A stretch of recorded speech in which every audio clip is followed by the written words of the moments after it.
حضرت ابو کبشہ عمرو بن سعد الانماری رضی اللہ تعالی عنہ سے روایت ہے کہ انہوں نے رسول اللہ صلی اللہ علیہ وسلم کو فرماتے ہوئے سنا کہ میں 3 باتوں پر قسم کھاتا ہوں اور ایک بات تمہیں بتاتا ہوں، اسے یاد رکھو کہ کسی بندے کا مال صدقہ کرنے سے کم نہیں ہوتا، اور جس پر ظلم کیا جائے وہ اس پہ صبر کرے تو اللہ تعالیٰ ضرور اس کی عزت میں اضافہ فرماتا ہے، اور جو شخص مانگنے کا دروازہ کھولتا ہے تو اللہ تعالیٰ اس پر فقر اور محتاجی کا دروازہ کھول دیتا ہے۔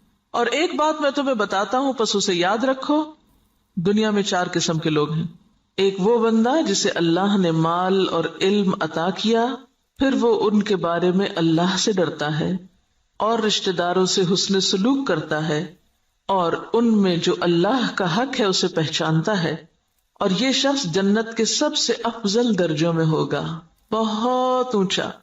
اور وہ بندہ جسے اللہ نے علم تو دیا مگر مال نہیں دیا، بس وہ سچی نیت رکھتا ہے اور کہتا ہے اگر میرے پاس مال ہوتا تو یقیناً میں بھی فلاں آدمی کی طرح عمل کرتا، اور فلاں سے مراد اس کی اوپر والی کیٹیگری ہے کہ جس شخص کو اللہ نے مال اور علم دونوں دیے، بس اس کی نیت یہ ہے تو اس کا اور پہلے شخص کا اجر برابر ہے، وہ بھی درجوں کے اعتبار سے قیامت کے دن بلند ترین درجوں میں ہوگا۔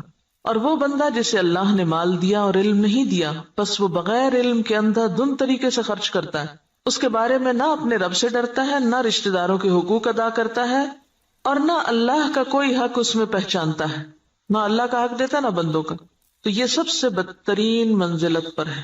اور وہ بندہ نہیں عطا کیا اس کو اللہ نے مال اور نہ علم، تو وہ کہتا ہے اگر میرے پاس مال ہوتا تو یقیناً میں بھی فلاں آدمی کی طرح عمل کرتا، اور فلاں سے مراد اس کی اوپر والی کیٹیگری ہے جو اپنا مال بے انتظامی سے اندھا دھند خرچ کر رہا ہے، بس اس کی نیت یہ ہے تو ان دونوں کا بوجھ برابر ہے۔ اب آپ یہاں دیکھیے کہ آپ صلی اللہ علیہ وسلم نے ساری دنیا کے لوگوں کو 4 حصوں میں بانٹ دیا۔ ایک وہ جس کے پاس مال بھی ہے اور علم بھی ہے، اور جس کو اللہ یہ 2 نعمتیں دے دے اس کی خوش قسمتی کا تو کیا ٹھکانا۔ وہ کیا کرتا ہے؟ مال کو اپنے علم کے ساتھ ایسی ایسی جگہوں پہ خرچ کرتا ہے جہاں سے وہ بہترین فائدے اٹھاتا ہے، یعنی درجہ یا اس کا اجر اور ثواب بہترین پاتا ہے۔ یہ بالکل ایسے ہی ہے کہ جیسے آپ دیکھیں ایک بالکل ان پڑھ تاجر ہوتا ہے جو نہ مارکیٹ کو جانتا ہے، نہ تجارت کے اصول قاعدے جانتا ہے، نہ اسے کوئی پتا ہے، اور وہ تجارت کرنے کھڑا ہو جاتا ہے، تو وہ مال کہاں لگائے گا؟ گواں بیٹھے گا، لاس کر لے گا۔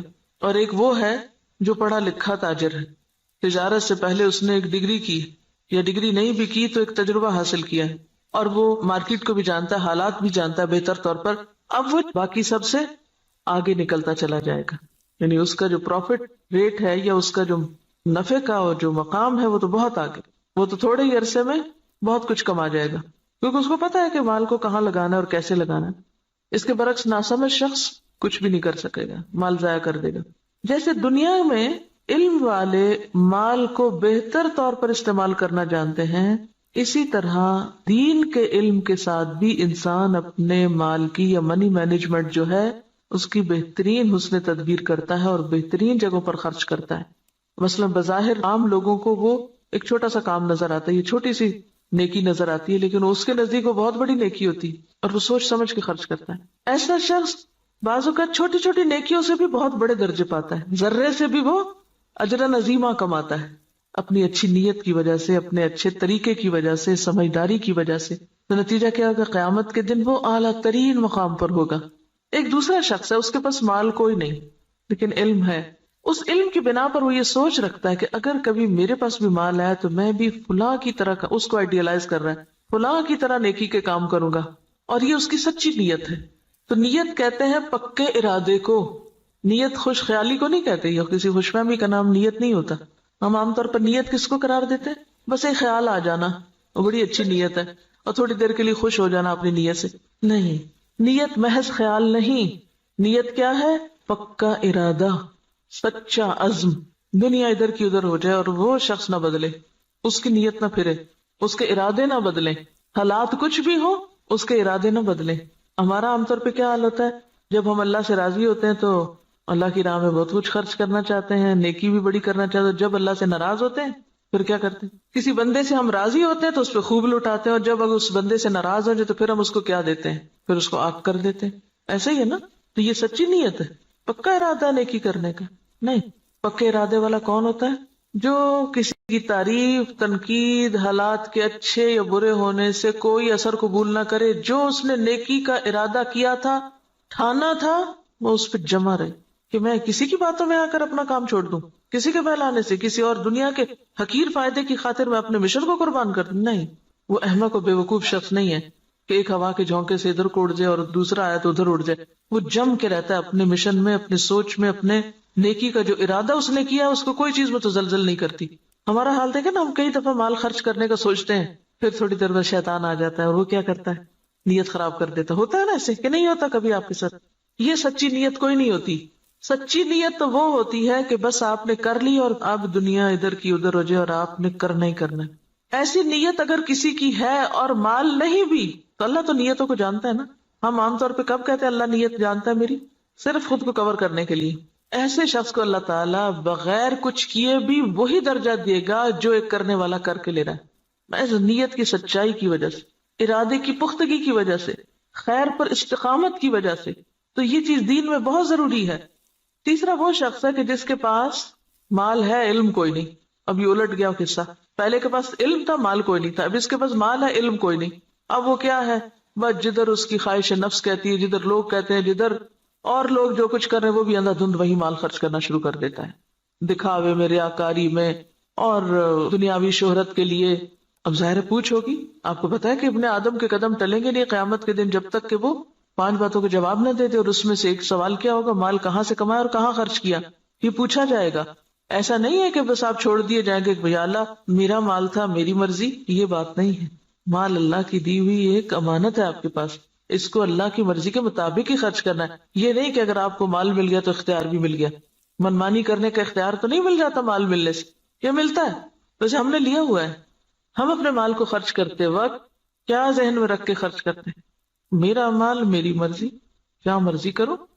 کوئی سمجھائے بھی تو ہم کیا کہتے ہیں؟ جہاں جی چاہے اڑاؤں. تم کون ہوتے مجھے کچھ کہنے والے؟ میرے پیسے ہیں نا، جو چاہوں کروں. اور وہ اس کی نیت کیا ہے؟ کوئی اس کی نیت نہیں. خاص طور پر جو حدیث کے الفاظ ہیں نا قابل غور ہے. لا یصل فیہ رحمہ ولا یعلم للہ فیہ حقا. نہ رشتہ داروں کو دیتا ہے اور نہ اللہ کا حق پہچانتا ہے، نہ فی سبیل اللہ خرچ کرتا ہے. یہ مالدار شخص قیامت کے دن سب سے بدترین جگہ پر ہوگا کہ جس کو اللہ نے دنیا میں مال تو دیا لیکن اس کے بس کوئی سمجھ نہیں ہے کہ اس نے اس کے ساتھ کرنا کیا ہے. اور چوتھا وہ ہے بدقسمت کہ جس کے پاس ہے بھی کچھ نہیں ہاتھ میں لیکن آئیڈیالائز اس کو کرتا ہے. ہی اس تیسرے شخص کو کہ جو غلط جگہوں پہ مال خرچ کر رہا ہے.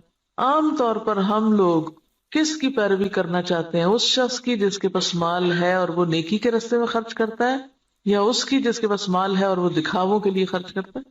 انڈیا کا کوئی امیر ترین شخص اور وہ کہتا ہے کہ میں کھانا تو 2 وقت کا کھاؤں گا، لیکن اگر کوئی شخص اعلیٰ تعلیم حاصل کرنے کے لیے وظیفہ چاہے تو اپنے مال میں سے اس پہ خرچ کروں گا.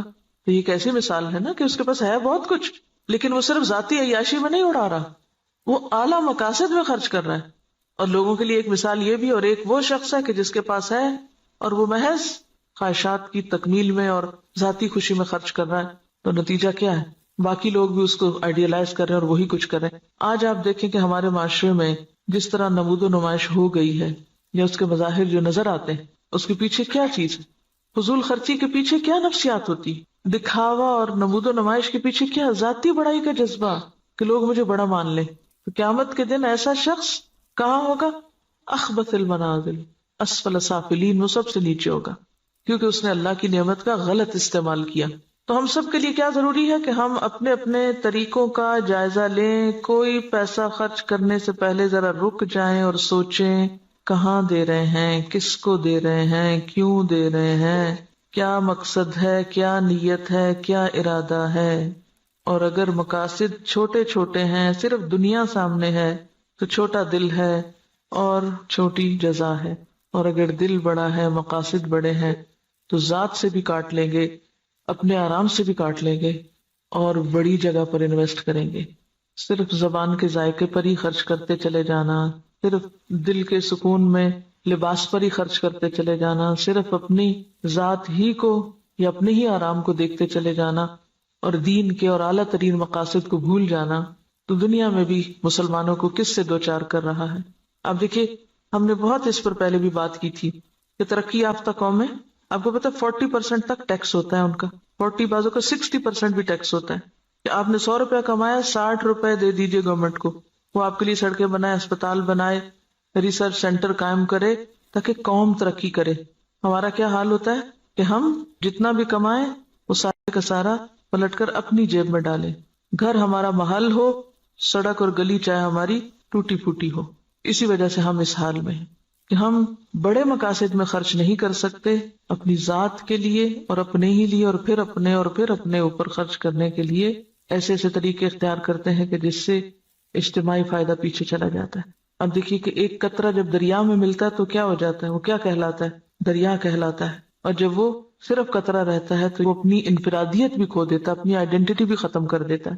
اگر ہم صرف اپنی ذات کو نمایاں کرتے رہے تو ختم ہو کے رہ جائیں گے، اور اگر ہم نے یہ سب کچھ اچھے مقاصد کے لیے اپنے آپ کو بھی اور اپنے مال اور اپنے اوقات کو بھی لگایا تو پھر اعلیٰ ترین منازل پا سکتے ہیں۔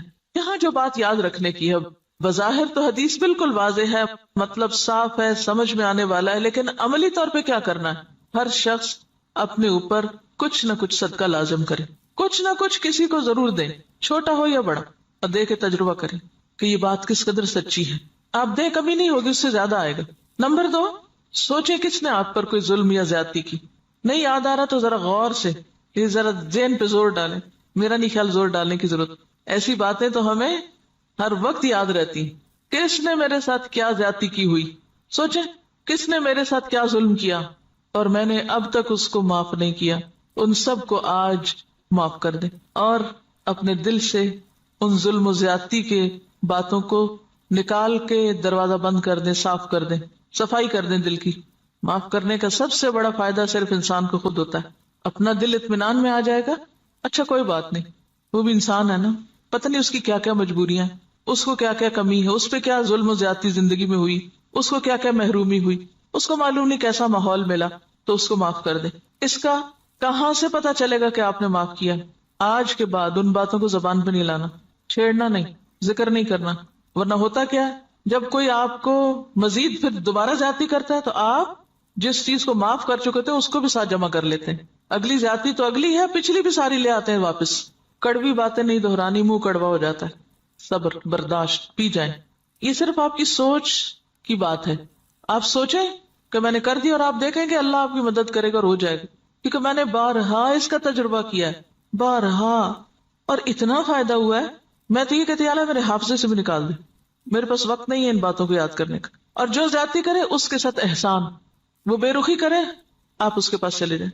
ہے مشکل، لیکن نبی صلی اللہ علیہ وسلم نے قسم کھا کے یہ بات فرمائی ہے، اگر آپ کو واقعی آپ کی قسم پر اعتبار ہے، آپ یہ سوچئے مجھے اپنے پیغمبر کی قسم کا اعتبار ہے، اللہ میری عزت میں ضرور اضافہ کرے گا اگر میں دوسرے کو معاف کر دوں گا۔ اور یہاں صرف معاف نہیں کرنے کی بات بلکہ صبر علیہا، کیونکہ جب تک صبر نہ ہو، برداشت نہ ہو، معاف نہیں ہو سکتا۔ معاف کرنے کے لیے اسے پینا پڑتا ہے، جیسے دوائی کا کڑوا گھونٹ پیا جاتا ہے۔ اور اگر آپ یہ نہیں کر سکتے نا، پھر اپنی معافی کی بھی توقع کم کر دیں۔ آپ اگر دوسروں کو نہیں معاف کر سکتے تو مت پھر امید رکھیں کہ آپ کو معاف کیا جائے۔ اگر آپ واقعی چاہتے ہیں کہ اللہ آپ کی عزت میں اضافہ کرے، کیونکہ سارے کام تو آپ اپنی عزت ہی بڑھانے کے لیے کر رہے ہوتے ہیں لیکن الٹے کر رہے ہوتے ہیں، تو جو نسخہ نبی صلی اللہ علیہ وسلم نے بتایا ہے اس کو عمل کر کے ایک دفعہ دیکھیں۔ ہے حوصلے کی بات لیکن کر سکتے ہیں، ایسا نہیں کہ کیا نہیں جا سکتا۔ اگر آپ اپنی جان کے دشمنوں کو معاف کر سکتے ہیں، حمزہ کے قاتل وحشی کو معاف کر سکتے ہیں، ابو سفیان کی بیوی کو معاف کر سکتے ہیں، ہند کو معاف کر سکتے ہیں، کوئی بدلہ نہیں لیتے، کوئی انتقام نہیں لیتے، کوئی جرمانہ نہیں لیتے، تو وہی لوگ تو پھر آگے جا کے دین کی خدمت اور دین کی عزت کا ذریعہ بنتے ہیں۔ یہ عمل کا وقت ہے۔ اور تیسری چیز، لوگوں سے توقع ہٹا دیں، لوگوں کے سامنے ہاتھ نہ پھیلائیں، لوگوں کا بھروسہ چھوڑ کے اللہ پہ بھروسہ کریں، اللہ کی طرف توجہ کریں، کیونکہ جب انسان لوگوں کے سامنے ہاتھ پھیلانے لگتا ہے، لوگوں پہ توقع رکھنے لگتا ہے، تو نتیجہ کیا نکلتا ہے؟ صرف مایوسی ہوتی، صرف حسرتیں ہی جنم لیتی، لوگوں سے استغنا برتے ہیں۔ کسی شخص کے بارے میں اگر آپ کا علم یقین کی حد تک بھی ہونا کہ یہ شخص میرے لیے برا سوچتا ہے، آپ اچھا سلوک شروع کر دیں، آپ کا حسن اخلاق اس کا ذہن آپ کے بارے میں ضرور بدلے گا۔ لیکن اگر آپ دوسری طرح معاملہ کرتے رہیں، دو چار تانے دے کے، دو چار پچھلی باتیں یاد کرا کے، شکوے شکایتیں کر کے، سوال پیدا نہیں ہوتا کہ خود بھی راحت پائیں اور دوسرے بھی آپ سے پائیں، اور آپ ان انعامات کو پا سکیں جو اللہ نے صرف ان قربانی کرنے والوں کے ہی لیے لکھے. پہلے حدیث میں مال کا صدقہ ہے، دوسری حدیث میں عزت کا صدقہ ہے، نفس کا صدقہ ہے. مال کا صدقہ پھر آسان ہے، عزت کا صدقہ مشکل. لیکن جو جھکے گا وہی بلند ہو سکے گا، اکڑنے والا کبھی بلند نہیں ہو سکتا.